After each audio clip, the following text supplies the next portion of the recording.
Hello, this is Julian with Coffee Reviews, and today we'll be reviewing the Juan Pablo Malacatos wash processed Ecuador from Enjoy Coffee Roasters.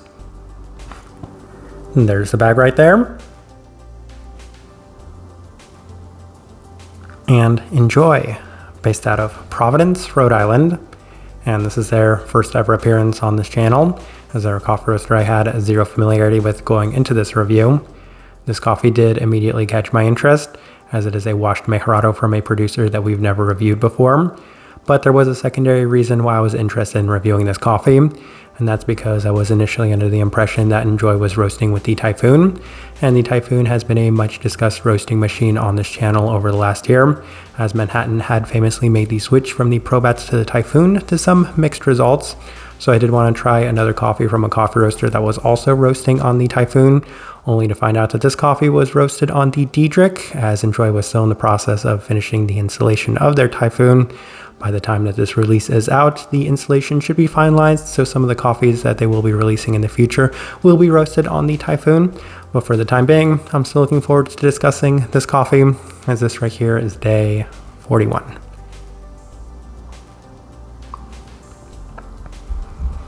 And recipe we went with for this coffee was a slightly toned down recipe at a 16:1 water to coffee ratio, brewed at 94 degrees Celsius, about 201 degrees Fahrenheit.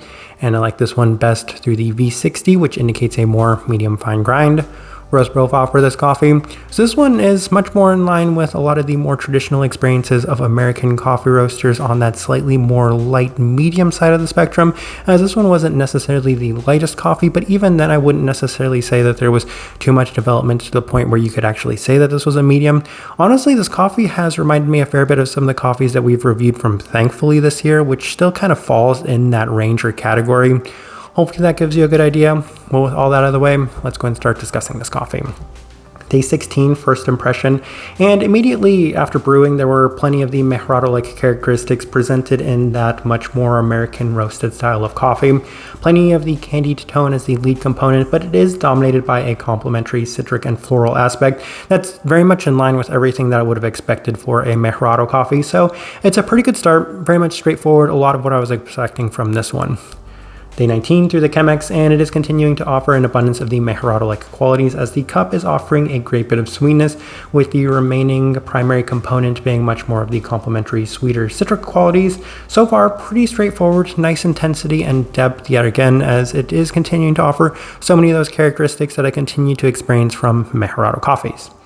Day 22 through the April brewer, and this time it was a little bit more subtle, as the citric and floral tones were a bit more prominent relative to some of the more sweeter aspects of this one.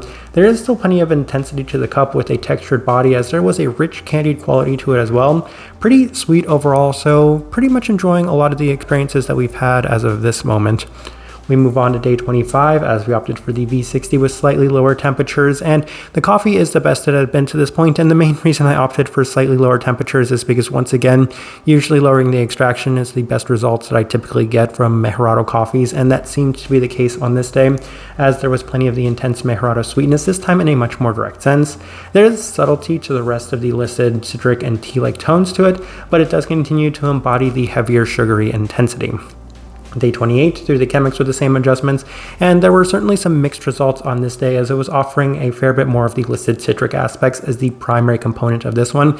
They do have a yuzu note listed on there. It's not really surprising for me. There are a lot of themes that I continue to get with Mejorado coffees, and citrus is one of them. Experiencing a little bit more of that citric tone to it is definitely something that did set this one apart a little bit more from some of the other ones we've reviewed in the past. Plenty of brightness as the forefront as well, with a nice candied sweetness. Yet again, a lot of the expectations still present on this one. Day 31 through the V60 with the same recipe, and it does continue to offer plenty of success, as it does have a nice mix between the listed citric and tea-like notes and the classic Mejorado profile. The cup can essentially be split into two very distinct experiences, with a slightly sour citrus, but a much more rich, robust candied sugariness as well.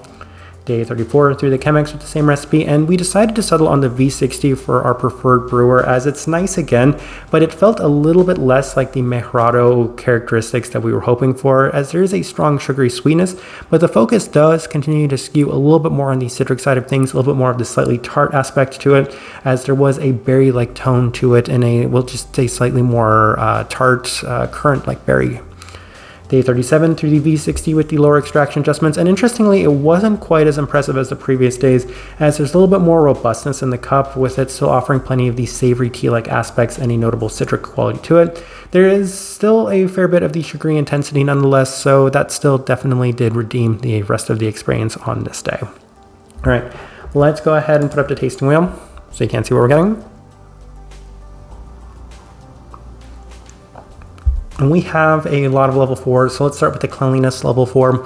So yes, this one was definitely as clean as we were expecting going into it. We are working with a wash processed coffee, and even then there isn't anything that could have really taken away from it.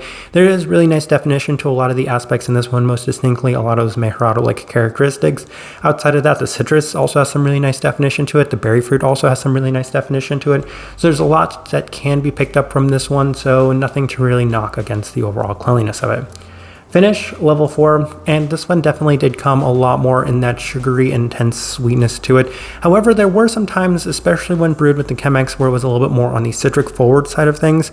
In addition to that, at times it did have that slightly more tart finish to it. So the finish is, I would say, a little bit more contingent upon either the recipe or the adjustments that you do make to the coffee, but at its very best, it does have that lingering Mejorado-like brown candy sweetness to it. Sweetness level 4, and that's going to be kind of interesting because I feel like for the most part, usually Mejorado coffees do score pretty high side of level 4, lower side of that level 5, or a true level 5. This one, on the other hand, I would say is still on the higher side of level 4. It's pretty sweet, though.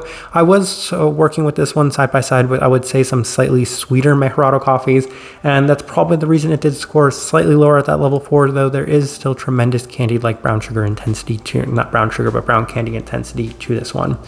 Acidity level 4, and that one's kind of interesting because for the most part I usually get mixed results when it comes to Mejorado coffees in terms of the overall brightness to them. Some of them don't necessarily turn out that intense, and specifically the acidic sense. This one, on the other hand, had plenty of brightness, and it's kind of interesting given that there are a lot of citric tones within this coffee, so in a way it makes sense. It was just kind of a little bit more interesting for me. Florality level 4, and this one for me I would say is very much reminiscent of that slightly more hibiscus-like tone to it, which once again is very much a characteristic that I continue to get with these Mejorado coffees, as there were plenty of floral tones to it. In addition to that, a lot of people like to describe that very intense Mejorado sweetness as being honey reminiscent, like a floral honey, so there are a number of ways that I could see the florality scoring there at that level 4 mark. Citrus fruit level 4. I said that this coffee can be split into two very distinct experiences, with the citric quality being one of the more prominent of them, and that's why the citrus did score pretty high. Yuzu makes a lot of sense. This does come out a little bit more tart and sour at times in terms of that citric sense, so I'm very happy with that being there at that level 4. I do think that that pretty accurately describes that part of the coffee. Then we have a handful of level 3s. We'll start with the berry fruit level 3. And I continuously kept getting more of those tart berries, so I could actually see that either being there at that level 4 mark, as that could be accompanied by a little bit more of those, we'll say, red floral components within this one as well. So definitely a fair bit of the berries within it. Caramel level 3, I mentioned plenty of that Mejorado brown candy sweetness. It is kind of interesting. I made this coffee for somebody today and they did not know what they were drinking, and the feedback they gave me was, wow, this tastes so much like caramel, and there's a lot of sweet qualities within this one. So that kind of made me laugh because I revealed to them that it was a Mejorado coffee, and it makes a lot of sense why they experienced a lot of those things. And then the savoriness level 3, I think that they have a white tea note listed on here, which once again makes sense. Times the Mejorado coffees can have a little bit more savoriness to them. Certain ones have had a little bit even of a Kenyan-like savoriness, but this one much more in line with a tea-like aspect to it. Final thing worth discussing in this tasting wheel is the body at a level 2, as that's another thing when it comes to Mejorado coffees, that it's usually there in that 2 to 3 range. It just kind of depends on a number of factors, but this one, even though it had that kind of rich candy texture at times, I wouldn't necessarily say that it had the most amount of body, so I was happy with that being there at that level 2. But as I'm looking at this tasting wheel, I do think it's a pretty good representation of what I was getting from this coffee. All right, so my overall thoughts and impressions of this coffee. I feel like it's a pretty safe bet for any coffee roaster that is releasing a washed Mejorado coffee that I will end up enjoying it, because I did end up enjoying this coffee. But it's really hard for me to judge too much based off of that, because it's been very rare that I found a washed Mejorado coffee that I didn't at the very least enjoy. There were a lot of nice parts of this coffee, but since it seems like Enjoy's probably not going to be using the Diedrich as much from this point going forward, they're probably for the most part going to be roasting the majority of their coffees on either the Typhoon or I also heard the Probat, then this one in a sense is kind of a little bit of a collector's item in terms of reviews, as this one's a bit of a one-off and we're probably not going to find a lot of coffees from Enjoy in the future that are similar to this. Even then, I picked up a lot of positives from this one, and it's a coffee roaster that once again I do want to revisit because I'm very curious to try another coffee roaster that is also roasting on the Typhoon, as there aren't too many of them out there as of this moment, and it would be a very nice comparison to kind of try something else that is also roasting on the same machine as Manhattan, since Manhattan has made that switch. All of this to say, nice coffee, but this is very much a to be continued with this coffee roaster, as I definitely need to try a lot more things from them to kind of get a better idea about them. Type of person I would suggest this coffee to. This is a very straightforward Mejorado coffee, a lot of sweeter tones, a lot of the brown candied aspects to it. I think what really sets this one apart is that continued focus on the citrus, as I continued to mention that throughout the entirety of this review, as it came out a little bit more prominent than I might have expected going into it. Even with a lot of Mejorados having the citric tone to them in the past, I wouldn't necessarily say that they were as abundant as this one did offer throughout the entirety of it. But for the most part, that's the best direction I can point somebody towards on this one, and also the best way I can leave this review. If you by chance had an opportunity to try this coffee, I'd love to know your thoughts and impressions of it as well. If you're enjoying the content, give this video a like, subscribe if you're not already subscribed. This right here has been a review of the Juan Pablo Malacatos wash processed Ecuador from Enjoy Coffee Roasters. Thank you for watching.